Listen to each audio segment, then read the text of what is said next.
Tuwing may dumadalaw sa Cebu City Jail, binubusisi ng mabuti ng mga otoridad ang gamit at pagkain na dala ng madalaw. May physical search din sa loob ng mga pribadong silid.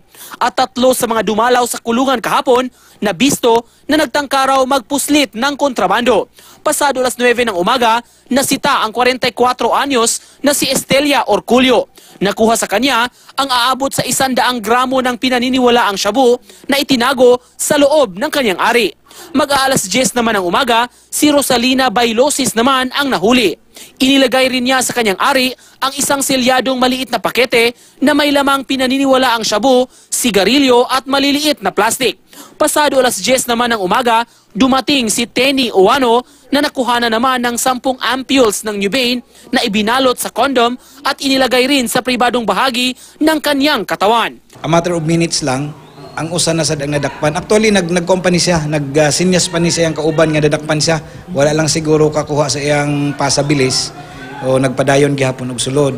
So mga less than an hour, kanina mang Nubane naman. Sabi ng mga nahuli, hindi sila magkakakilala.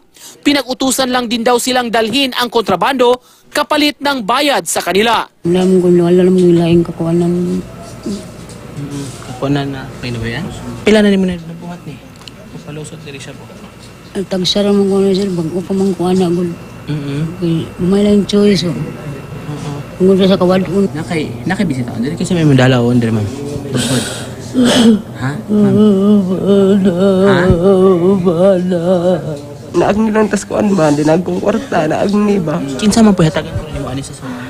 Kuan na nang mangitar ko tigbaligyan na. Ang pamaagi di pagtago, sunod yun, ipasok yun sila. Iyahat gani, sakit, iyahat na lang. Kay?